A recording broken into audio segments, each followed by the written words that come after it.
हमलों पर ईरान का पहला बयान सामने आ गया। ये बहुत अहम खबर है, बड़ी खबर। जंग तुमने शुरू की लेकिन खत्म हम करेंगे, यही बात हम श्रीवास्तव कर रहे थे। एसके मलिक सर आएंगे आपके पास, लेकिन यही बात कर रहे थे। यूएस इजराइल का ये जॉइंट अटैक है, ये कहा जा रहा है यूएस इजराइल का जॉइंट अटैक, और ऐसा ही माना भी जा रहा था कि इजराइल ने पहले अटैक किया, लेकिन जरूर इसकी जो रणनीति है वो अंदर खाने पहले से ही बन चुकी थी। और यूएस इजराइल का ये जॉइंट अटैक, यानी दोनों ने मिलकर, इजराइल और अमेरिका ने मिलकर ईरान पर ये बड़ा हमला किया है। ईरान के कई बड़े नेताओं को टारगेट किया है। बड़ी जानकारी जो आ रही है वो दर्शकों को पहले बताने जानकारी मिल रही है। ईरानी मीडिया ने यह दावा किया है कि मसूद पेजेश्कियान बिल्कुल सुरक्षित हैं, जो राष्ट्रपति हैं, जिनके ठिकाने पर उनके प्रेसिडेंशियल बिल्डिंग पर अटैक किया गया था, तो राष्ट्रपति मसूद पेजेश्कियान के सुरक्षित होने की जानकारी मिल रही है, यानी उन्हें कोई नुकसान नहीं पहुंचा है। ये ईरानी मीडिया रिपोर्ट कर रहा है, क्योंकि आपको बताएं कि प्रेसिडेंशियल बिल्डिंग को भी निशाना बनाया गया था। इस वक्त की बड़ी खबर ईरान इजराइल युद्ध से जुड़ी है। तेहरान के सड़कों पर मिलिट्री एक्शन दिख रहा है। ईरान के बड़े लोगों को निशाना बनाए जाने की इस वक्त बहुत बड़ी जानकारी वहां से मिल रही है। हिब्रू चैनल का ये बहुत बड़ा दावा इस वक्त किया जा रहा है। हार्दिक का सीधे रुख करते हैं। हार्दिक, क्या खामेनेई सेफ है? क्या वहां किसी बड़े नेता को भी नुकसान पहुंचा होगा? क्या इस वक्त वहां से खबर है? बिल्कुल लवीना, अभी थोड़ी देर पहले आप जो जिक्र कर रही थी कि मेहराबाद एयरपोर्ट पर अटैक हुआ है, वहां से खामेनेई का जो ठिकाना है वो बहुत ज्यादा दूर नहीं है। वो न केवल एक वीवीआईपी इलाका है, बल्कि जिस शरीफ यूनिवर्सिटी की बात की जाती है, जहां पर कई इंडियन स्टूडेंट्स पढ़ने जाते हैं, पाकिस्तानी स्टूडेंट्स पढ़ने जाते हैं, वो शरीफ यूनिवर्सिटी वहां से सिर्फ 1 किलोमीटर दूर है। और ब्रेकिंग न्यूज है, इस वक्त एक और बड़ी खबर मिल रही है। तख्ता पलट के बाद ईरान की जनता के हाथ में कमान सौंप दूंगा, ये डोनाल्ड ट्रंप ने कहा है। तख्ता पलट उनका मकसद है, ईरान की सत्ता को हटाना उनका मकसद है, और ईरान की जब सत्ता हट जाएगी, तख्ता पलट हो जाएगा, तो जनता के हाथ में कमान होगी। यानी कि ईरान की जनता को अपने पक्ष में करना चाहते हैं। ये बयान जारी करके डोनाल्ड ट्रंप उसकी तस्दीक करती, उसकी गवाही देती ईरान की राजधानी तेहरान की तस्वीरें आप देखिए। और अमित भारद्वाज हमारे साथ है। अमित, अब आगे क्या हो सकता है, क्योंकि ईरान वहां पूरी तैयारी में बैठा है। पहले ही आशंका तो थी कि अमेरिका भी अटैक कर सकता है। देखिए, ये बात कहीं एक जगह आके टिक नहीं रही थी, कई सारी संभावनाएं लगाई जा रही थी, लेकिन हमने कहा था कि यूएस अटैक करेगा, और ये इजराइल ने भी अटैक किया। तो ये एक हमला जो किया गया है यूएस और इजराइल का, ये दोनों ने मिलकर ये जॉइंट अटैक है, जॉइंट ऑपरेशन किया उन्होंने, और पहले प्रिवेंटिव अटैक किया था, उसके बाद फिर वो बिल्कुल तैयार हो गए। बताइए पहले आपको। बिल्कुल, एक और बड़ी खबर, एक और बड़ी ब्रेकिंग आपके सामने। सीरिया से भी ईरान पर हमले हो रहे हैं, ये बहुत बड़ी जानकारी है। सीरिया से भी ईरान पर हमले जारी हैं। अमेरिकी फौज ने सीरिया से मिसाइलें दागी हैं, यहां से भी हमले हो रहे हैं, यहां से भी अटैक जारी है। तो एक तरफ इराक से मिसाइलें दागी गई हैं, इजराइल ने हमला किया है यूएस के साथ मिलकर, अमेरिकी फौज ने सीरिया से मिसाइलें दागी हैं, सीरिया से भी अटैक हो रहे हैं, और ये तो बस हमलों की शुरुआत है। दूसरी ओर ईरान की पहली प्रतिक्रिया सामने आ चुकी है कि हमले की शुरुआत तुमने की है, लेकिन खत्म हम करने वाले हैं। हमलों पर ईरान की पहली प्रतिक्रिया सामने आ चुकी है, और बड़ी बात यह भी है कि अमेरिकी फौज की तरफ से सीरिया से मिसाइलें दागी गई हैं।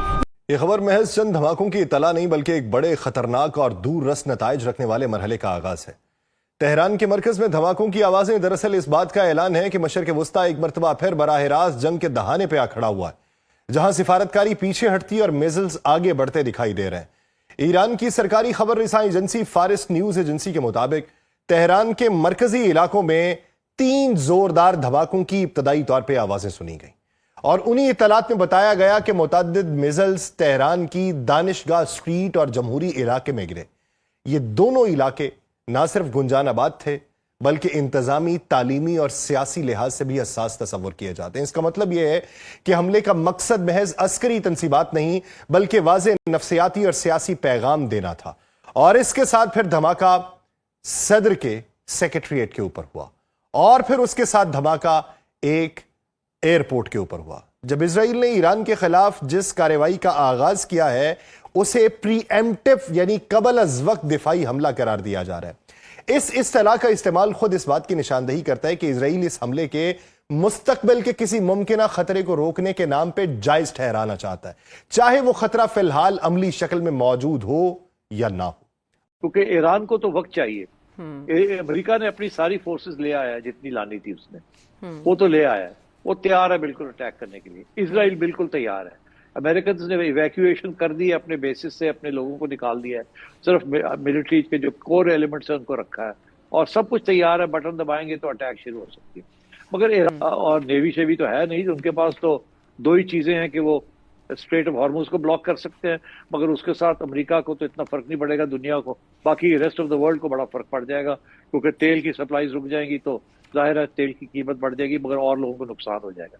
तो वो एक थ्रेट है, but that doesn't bother America, it doesn't bother Israel. बाकी जो है वो that is the other issue, ये कितनी उनके पास मिसाइल्स हैं और कहाँ कहाँ तक वो पहुंचती हैं और कितना डैमेज वो कर सकती हैं। तो ये है उधर जो मसला है उनका, इसराइल का और अमेरिका का। इसराइल के सारे जो डिफेंस के जो इक्विपमेंट्स हैं और अटैक के इक्विपमेंट्स हैं वो सारे वेपन्स अमेरिका से आते हैं। इसराइल ने किया, लेकिन उसके अंदर अमेरिका भी शामिल है। दुनिया के बड़े बड़े मीडिया आउटलेट्स, वो अल जजीरा हो, बीबीसी हो, न्यूयॉर्क टाइम्स हो, सभी ये रिपोर्ट कर रहे हैं कि मुतअद्दिद मकामात के ऊपर इसराइल ने हमला किया है और कई जगहों से धुआं, आग और ऐसे इशारे मिल रहे हैं कि वहां पर बड़े पैमाने पर बमबारी की गई है। ये जो हमला है ये सिर्फ तेहरान में नहीं बल्कि कई मुतअद्दिद मकामात पर ईरान में हमले की इस वक्त इंफॉर्मेशन आ रही है, खबरें आ रही हैं। आपके सामने थोड़ी सी तफसील रख देते हैं क्योंकि अभी अभी ये हमला हुआ है और इसकी कोई ज़्यादा तफसीलात सामने नहीं आई। कुछ फुटेज भी है वो भी आपके सामने रख रहे हैं, लेकिन जैसे जैसे इसकी इंफॉर्मेशन आएगी अगले व्लॉग में आपके सामने रखेंगे। फिलहाल नमस्कार दोस्तों, जय हिंद। दोस्तों, इजराइल ने ईरान पर हमला कर दिया है। जी हां दोस्तों, कई दिनों से ये कहा जा रहा था कि आज हमला करेगा, कल हमला करेगा, बढ़ता चल रही थी लेकिन कामयाब नहीं हो पाई और इजराइल ने ईरान पर हमला कर दिया। बताया जा रहा है कि एक साथ 30 से ज़्यादा शहरों पर हमला किया गया है, जहां कई एयरपोर्ट और कई ऐसे जगह है जहां पर ये लोग खड़े हुए थे और वहां पर मीटिंग चल रही थी, उस पर भी हमले हुए हैं और ये बात सीधे तेहरान से कही जा रही है।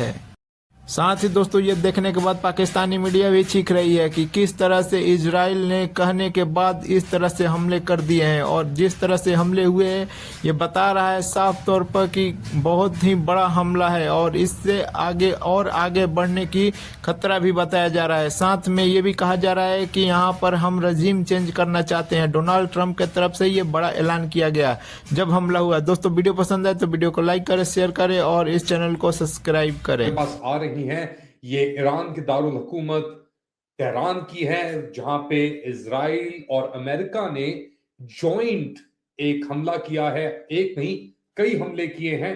प्रेसिडेंशियल कॉम्पाउंड तेहरान के अंदर, उसके ऊपर बताया जा रहा है सिक्योरिटी, पार्लियामेंट के जो एरियाज हैं उनके ऊपर अटैक बताया जा रहा है और यहां तक कि चाबहार का जो पोर्ट है उधर भी अटैक की वीडियोस और कंफर्मेशन आ रही हैं। मुज़ाकरात जारी थे अमेरिका और ईरान के दरमियान, जिनीवा के अंदर भी, मगर इसके बावजूद कि ये मुज़ाकरात जारी थे, एक बार फिर 2025 की तरह इजराइल ने पहले हमला किया और अब खबरें आ रही हैं कि ये जॉइंट अटैक बेसिकली किया गया है। अमेरिका और इजराइल दोनों की तरफ